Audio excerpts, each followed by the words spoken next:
यहाँ 26 नवंबर के केसेस लगे हुए हैं और आपने देखा पूरी पीटीआई जो है वो इंसदाद दहशतगर्दी की अदालतों में आपको नज़र आती है। जब से ये 9 मई के बाद पाकिस्तान तहरीक इंसाफ की लीडरशिप को दहशतगर्दी की अदालतों में घसीटा गया, बाहर दहशतगर्दी बहुत बढ़ गई है क्योंकि जो असली दहशतगर्द हैं उनको खुली छुट्टी मिली हुई है कि वो जहाँ दिल करे धमाके करें, जहाँ दिल करे वो मासूम शहरियों की जान माल के साथ खेलते हुए नजर आए। तो ये सारे एक सियासी जो निशाना बनाया जा रहा है इंतकाम का, ये वो कार्रवाइयाँ हैं। सबको मालूम है कि झूठे केसेस हैं। हम लोग तो 26 नवंबर को यहाँ थे ही नहीं इस्लामाबाद में। अहमदपुर शर्किया से रवाना हुई हुई थी और रास्ते में कहीं फंसी हुई थी। 27 को मैं यहाँ पहुंची हूँ तो 28 की रात को मेरे अरेस्ट वारंट निकले हुए थे। तो जब इस किस्म से कानून तो वाकई बिल्कुल ही अंधा गूंगा बहरा हो चुका हुआ है, तो हमारी तो इस्तदा है कि मेहरबानी करें, इतना टाइम और इतना रिसोर्सेज जो हैं वो आप पाकिस्तान तहरीक इंसाफ की लीडरशिप को और कारकुनान को टारगेटिंग करने में जो ज़ाया करते हैं, उसकी बजाय आप फोकस करें और मुल्क से दहशतगर्दी ख़त्म करें। जहाँ तक लाहौर के केसेस की बात है तो 9 मई के हवाले से आज इमरान खान साहब के 8 केसेस की कल हियरिंग हुई है। फैसले जो हैं, क्योंकि पाकिस्तान में सबसे ज़्यादा महफूज फैसले ही होते हैं, तो आज वो महफूज तरीन फैसला आ जाएगा। अल्लाह करे कि इंसाफ ही अपहोल्ड किया जाए और जो उनकी नाजायज़ केसेस उन पर बनाए उनको ज़मानत मिले। तो हम सारे उम्मीद भी कर रहे हैं, दुआई भी कर रहे हैं, क्योंकि ये नाजायज़ बेबुनियाद केसेस हैं। ना आज तक सीसीटीवी फुटेज सामने आई, ना 9 मई की प्रोसिक्यूशन जो है वो एक ऐसे मजाक लगता है जिस किस किस्म की बातें की जा रही हैं। तो बाकी सारा कुछ तो बहाना ही था। 9 मई 26 नवंबर ये तो बहाना था, इमरान खान असल में निशाना था। ये बताइएगा कि आज लाहौर हाई कोर्ट का बड़ा फैसला अगर आज जाता है जिसमें जमानत कंफर्म कर ली जाती है, तो उसके बाद जो है वो अल कादर का केस है, उसमें भी अगर जमानत हो जाती है तो इमरान खान की रिहाई का रास्ता फिर भी कोई रास्ता है जो रोक सकता है रिहाई के हवाले से? देखिए जी, इमरान खान साहब ने कोई ना दहशतगर्दी की थी, ना अल कादर जो केस है वो कोई केस है, इसलिए वो लग नहीं रहा। लग जाएगा तो 20-30 मिनट के बाद वो फारिग हो जाएगा। आज 229 लोग यहाँ पर हाजिरी दे रहे हैं। बाकी पाकिस्तान की हर अदालत में इमरान खान साहब के और बुशरा बीबी के केसेस, इधर भी अभी आवाज़ पड़ी थी बुशरा इमरान खान की। आप सोचें कि दोनों मियाँ बीवी जेल में हैं, खान साहब को 2 साल हो गए हैं जेल में, उसके बावजूद 26 नंबर चुंगी के और वो जो जलसा होता है, जो कुछ होता है वहाँ वो पथराव में, जलाओ घिराव में, हर चीज़ में इमरान खान को डाल दिया जाता है। तो मसला ये है कि ताले तो जो है वो एक तो अहमी तरमीम के लगा दिए गए हैं और कुछ लोगों की ईगो है जिसकी वजह से इमरान खान साहब को वो बाहर नहीं आने दे रहे। अब तो पूरी दुनिया ने देख लिया है कि इमरान खान आज अगर अंदर है तो वो पाकिस्तानी कौम के लिए एब्सोल्युटली नॉट कहने की सजा भुगत रहा है। जो एब्सोल्युटली यस कहते हैं उनको बड़े बड़े तमगे मिलते हैं और जो एब्सोल्युटली नॉट कहने की जिसने जुर्रत की है वो 2 साल से जेल में है। कमल शोएब, आप अपोजिशन में है और अपोजिशन का काम होता है आवाज उठाना। अगर बिजली महंगी होती है तो इमरान खान की रिहाई, पानी खत्म हो गया तो इमरान खान की रिहाई, 10 खरब रुपया लूटा गया है इस कौम का और अपोजिशन उस तरह से स्टैंड करती हुई दिखाई नहीं देती। हर बार इमरान खान की रिहाई, लेकिन कौम को कोई बताएगा कि 10 खरब रुपया जो है वो पंजाब से लूट लिए गए हैं। उसके ऊपर पंजाब आपकी स्टेटमेंट जो है या पाकिस्तान तरीके इंसाफ उस तरह से खोलकर सामने नहीं आ रही।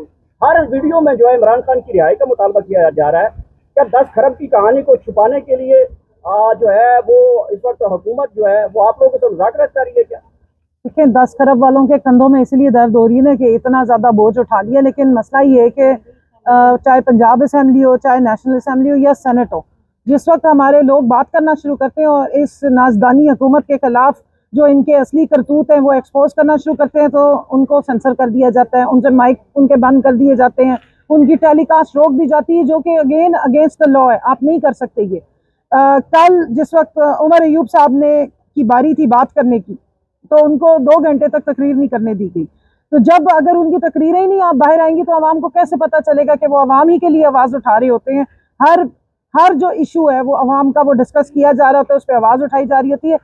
हद ये है कि इमरान खान साहब के ऊपर इतने खौफनाक किस्म के केसेस बनाए हुए और उनको अंदर बंद किया हुआ है जिनकी जान को खतरा है, लेकिन जब भी हम उनसे मिलने जाते हैं उनको सिर्फ आवाम की फिक्र होती है। जो केपी बजट के एक सेकंड ये बताइएगा, केपी बजट के बारे में भी पास किया गया है, केपी बजट पास कर लिया गया है और तुम तो ये कह रहे हैं कि माइनस इमरान खान जो है वो फार्मूला अपना लिया गया है। पाकिस्तान तरीके इंसाफ इमरान खान को किसी जगह पर नहीं लगती, ना तो उसके हुक्म की तामील की जाती है, तो इमरान खान की इजाजत के बगैर भी केपी हुकूमत ने तो बजट पास कर लिया था।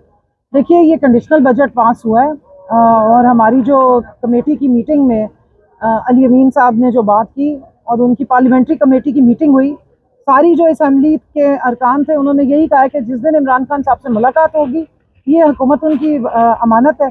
उन्होंने अगर कहा कि डिसॉल्व कर दें असम्बली तो 1 मिनट नहीं लगाएंगे। हम तो पहले भी 4 अपनी असम्बलियाँ डिसॉल्व करके ही बाहर आए थे। नेशनल असम्बली भी डिसॉल्व की थी और बाकी 3 सूबों में हमारी हुकूमत थी, कश्मीर और गिलगित बल्तिस्तान में भी। तो हमें ये मसला नहीं है। और जहाँ तक बजट की बात है तो खान साहब की बजट की सारी जो प्रेफरेंस थी, जो वो चाह रहे थे कि डिस्कस करनी है, वो आवाम से रिलेटेड थी।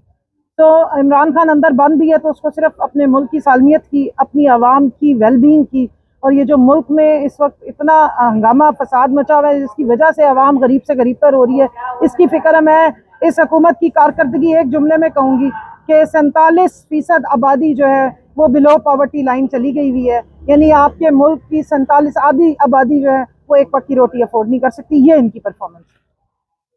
बैरिस्टर गौहर चेयरमैन पाकिस्तान तहरीक इंसाफ यहाँ पहुंचे। सर, लाहौर हाई कोर्ट का फैसला महफूज कर लिया गया है, आज अहम तरीन फैसला सुनाया जाएगा, क्या एक्सपेक्टेशन है? देखो, इन अदालतों ने कई मरतबा तो हमें मायूस किया हुआ है, लेकिन अल्लाह के दरबार में फिर भी उम्मीद रखते हैं कि इंशाअल्लाह ताला कहीं ना कहीं से तो इंसाफ होना है और खान साहब के साथ इंसाफ होकर रहेगा। बहुत अरसा हो गया, 300 से ज़्यादा केसेस हो गए, 350 से ज़्यादा पेशियाँ खान साहब भुगत चुके थे जब वो जेल नहीं जा चुके थे, और जेल चले भी गए।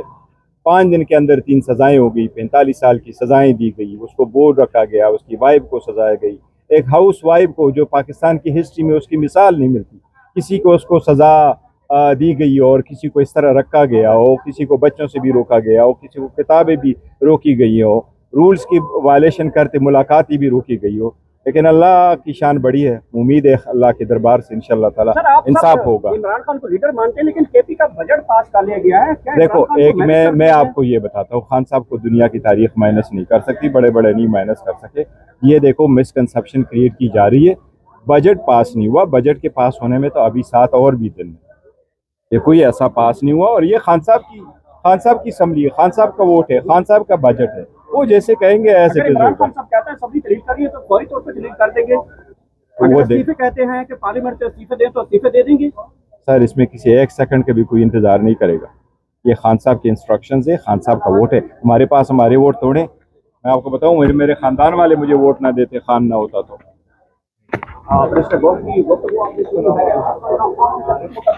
एहतजाज हुआ था 26वीं तरमीम के खिलाफ, उसमें 1-2 पर्चे जमा हुए थे, उसमें एक में मेरा भी नाम है। उसमें पेशी थी, पेशी तो हो गई है, बट मैं समझता हूँ अब ये पेशियाँ ख़त्म होनी चाहिए वंस एंड फॉर ऑल। ये मैटर कोई सेटलमेंट की तरफ जाना चाहिए। लोग बहुत सफ़र हो गए, एक दूसरे के साथ बहुत दुखों किया गया। अब जो लोग जितना बेहतर रोल प्ले कर सकते हैं वो रोल प्ले करें। Let's end all this. आज अडियाला जेल में अहम तरीन मुलाकातें इमरान खान साहब की, क्या समझते हैं मुलाकातें होंगी? और आप बाहर जो एहतजाज के लिए कारकुन पहुंचते हैं या इमरान खान की सिस्टर पहुंचती है, तो वहाँ पे ज़ाहिर यकजहती के लिए पहुंचेंगे आप भी? देखिए, आज एक ज़ाहिर यकजहती के लिए नहीं कहा गया है कि वहाँ लोगों ने पहुँचना है। अलबत्ता मुलाकात ज़रूर है, और खान साहब के साथ हर मरतबा जब मुलाकात होती है वो मुलाकात बहुत ज़रूरी है, क्योंकि ये खान साहब ही के साथ मुलाकात है। ट्वाइस अ वीक जो है ये मुलाकात हाई कोर्ट ने रखी थी, और ये 2023 से चली आ रही है, जिसको फॉलो नहीं किया गया है। और वो थर्सडे वाले दिन है जिसमें फैमिली और फ्रेंड्स मिलते हैं, और ट्यूसडे वाले दिन है जिसमें वकला और फैमिली मिलते हैं। तो ये मुलाकात ज़रूर होनी चाहिए। खान साहब को आइसोलेशन में नहीं रखना चाहिए किसी सूरत। सर, पंजाब में 10 खरब की करप्शन की जो है ऑडिटर जनरल ने रिपोर्ट शाये की है, और इस पंजाब जो है पाकिस्तान तहरीक इंसाफ उसके ऊपर इतनी खामोश है। नहीं, ऑडिटर जनरल की जब रिपोर्ट आती है तो हम उसको अदरवाइज भी उठा लेते हैं, लेकिन ऑडिटर जनरल की रिपोर्ट जब पब्लिश हो जाती है, ऑडिट पैरा बन जाता है, वो पब्लिक अकाउंट्स कमेटी में जाती है। पंजाब में बाकी सूबों के मुकाबले में 2 पब्लिक अकाउंट्स कमेटी है, उसमें एक का चेयरमैन हमारा है, और वहाँ इंशाल्लाह ताला जब ये रिपोर्टें आएगी तो ज़रूर उसको डिस्कस करेंगे। डोनाल्ड ट्रंप को नोबेल अमन इनाम देने का जो फैसला है वो किसकी तरफ से किया? देखिए, मैं आपको एक चीज़, मैं कल भी इसका मैंने जिक्र किया था, जो नोबेल प्राइज़ है ये बड़ा एक इम्पॉर्टेंट इशू है, और ये ख़ासकर उन लोगों को मिल जाता है जिन्होंने अपने फील्ड में बहुत अच्छा काम किया है। अगर डोनाल्ड ट्रंप को मिल जाता है तो उसका इशू नहीं, लेकिन प्रॉब्लम ये, क्या हुकूमत किसी को रिकमेंड कर सकती है? उनकी जो कमेटी बनी है उसमें आज तक ना कभी कोई हुकूमत रिकमेंडेशन दे सकती है, ना हुकूमत की रिकमेंडेशन को कंसिडर किया जा सकता है। अगर हुकूमत की रिकमेंडेशन पे नोबेल प्राइज़ दिए जाते तो मेरा ख्याल है आज तक सारे शहजादों, बादशाहों और क्वीन एलिज़ाबेथ और ये सारे, मेरा ख्याल है जरदारी साहब के पास तो 2 होते, और ये सारे अपने आप को रिकमेंड करा करके ले चुके होते बतौर हैं। नोबेल प्राइज़ से हमारा कोई लेना देना नहीं है। नोबेल प्राइज़ कमेटी जाने और उनका देना जाए, वो जिसको अप्रोप्रिएट समझते हैं। मैं समझता हूँ नॉर्वे की जो कमेटी है वो बेहतरीन कमेटी है, वो फैसला करती है किसको देना है।